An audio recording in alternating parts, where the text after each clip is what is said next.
حضرت مولانا اخلاق حسین قاسمی کا بیان مدرسہ حسین بخش بروز جمعہ 27 اگست سن 1999۔ موضوع حضرت زید رضی اللہ تعالیٰ عنہ کا واقعہ۔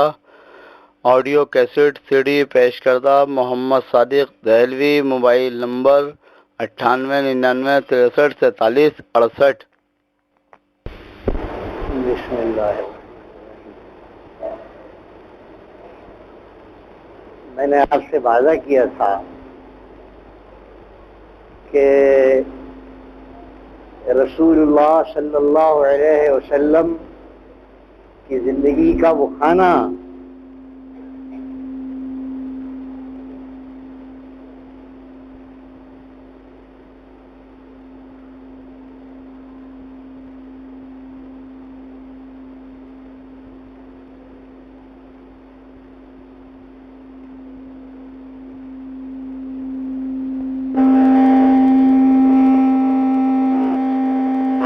توبہ توبہ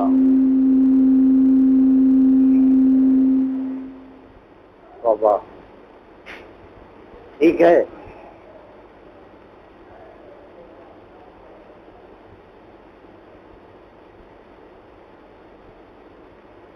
کہ رسول اللہ صلی اللہ علیہ وسلم کی زندگی کا وہ کھانا، مامتا کا کھانا، جو نرینہ اولاد کا کھانا ہوتا ہے، بیٹے کا کھانا، اللہ رب العالمین نے اس کھانے کو کس طرح پر کیا ہے اور کس طرح اپنی قدرت کا کرشمہ دکھایا ہے اللہ تعالیٰ نے حضور کی زندگی میں، وہ مجھے عرض کرنا ہے۔ اس کا وعدہ کیا تھا۔ یوں ساری زندگی بیٹیوں کا دکھ سہنے میں گزری، محبوب رب العالمین صلی اللہ علیہ وسلم ہر پہلو سے بیٹی کا دکھ جھیلا، لیکن ان سارے دکھوں کے ساتھ کیا ہے،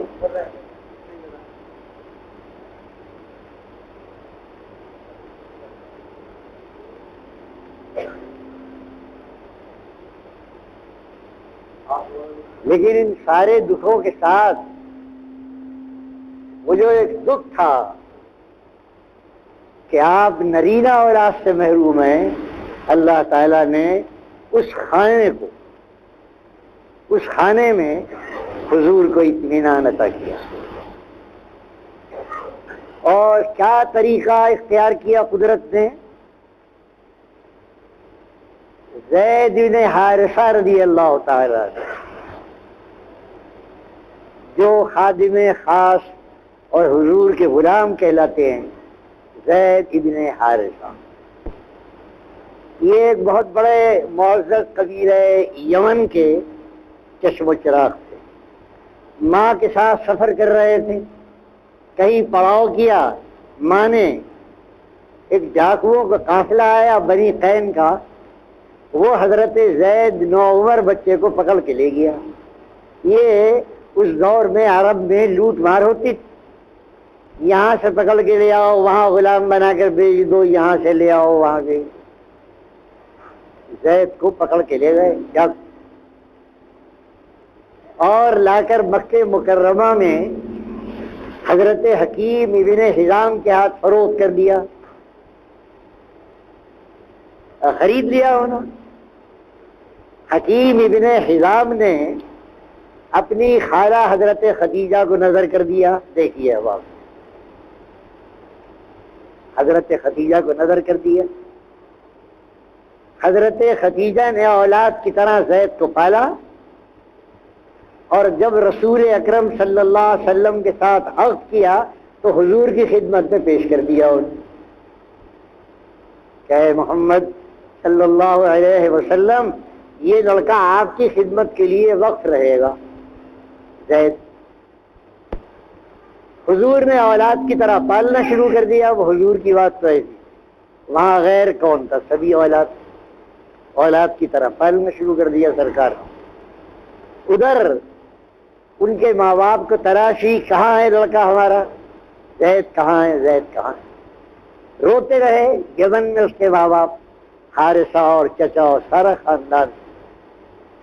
ایک ہونہار خوبرو لڑکا اس طرح اٹھا لیا گیا اور لاپتہ ہے۔ کئی سال کے بعد یمن کا ایک قبیلہ کعبۃ اللہ میں حج کرنے آیا۔ انہوں نے دیکھا کہ بالکل زید کی شبیہ ایک لڑکا نوعمر کھڑا ہے ایک طرف۔ وہ لوگ آئے اور آ کر کہا کیا تم زید ابن حارثہ ہو؟ کہا میں زید ابن حارثہ ہوں، حارثہ کا بیٹا زید ہوں۔ تم کئی سال سے لاپتہ ہو؟ کہا میں کئی سال سے لاپتہ ہوں، مجھے ڈاکو لے گئے تھے اور یہاں مکے میں فروخت کر دیا تھا۔ اب تم کہاں ہو؟ کہا میں اب محمد ابن عبداللہ کے پاس ہوں صلی اللہ علیہ وسلم۔ یہ لوگ واپس جانے والے تھے تو زید نے ایک دو تین شعر عربی کے پڑھ کر ان لوگوں کو دیے کہ جا کر میرے خاندان والوں کو یہ شعر دے دینا۔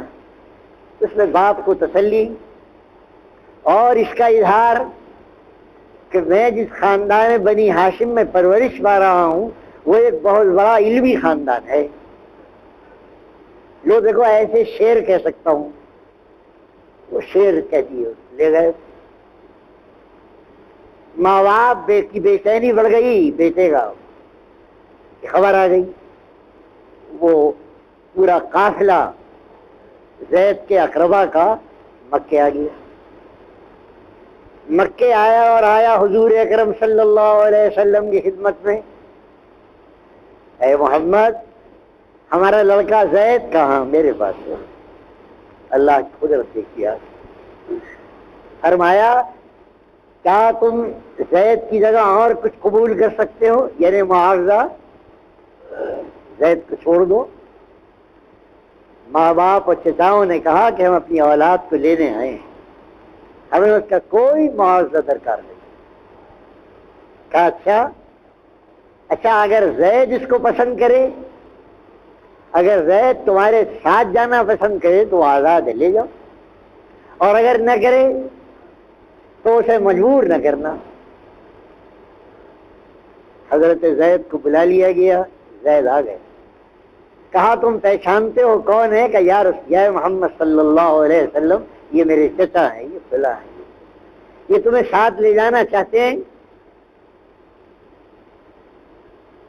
انہوں نے اپنے خاندان والوں کو مخاطب کر کے کہا کہ اے ہمارے خاندان والوں، باپ چچا، میں محمد الرسول اللہ کی غلامی کو تمہاری آزادی پر ترجیح دیتا ہوں۔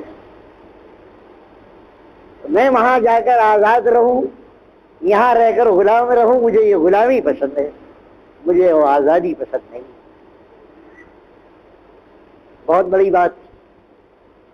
اب زید کو وہاں جو محبت ملی، جو علم ملا، جو وقار ملا، عرب کا ایک عالی خاندان بنی ہاشم، وہاں کے غلام زید، اور کہنے کے غلام باقی وہ محمد الرسول اللہ کی اولاد۔ جب حضور اکرم صلی اللہ علیہ وسلم نے زید کی یہ قربانی دیکھی، ان کے ہاتھ پکڑا اور ہاتھ پکڑ کر حرم پاک میں آئے اور اعلان کیا یا من حضر، اے حاضرین سن لو، ان ابنی ھذا، زید ابنی یرثنی وارث، یہ زید یہ میرا بیٹا ہے، یہ میرا وارث ہوگا اور میں اس کا وارث ہوں گا۔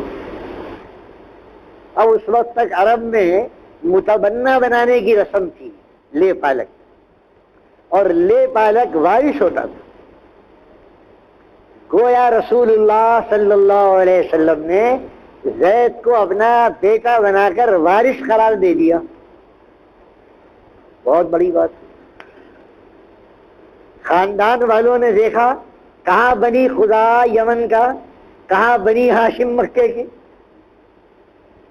کہاں عبد المطلب کا پوتا محمد، کہاں خدیجہ کبریٰ، یہ خاندان. جب حضور نے انہیں بیٹا بنا لیا تو یہ خوش ہو کر چھوڑ کر چلے گئے. حضرت زید حضور اکرم صلی اللہ علیہ وسلم کی خدمت میں زید کی پرورش ہوتی رہی. زید اب شادی کے قابل ہوئے.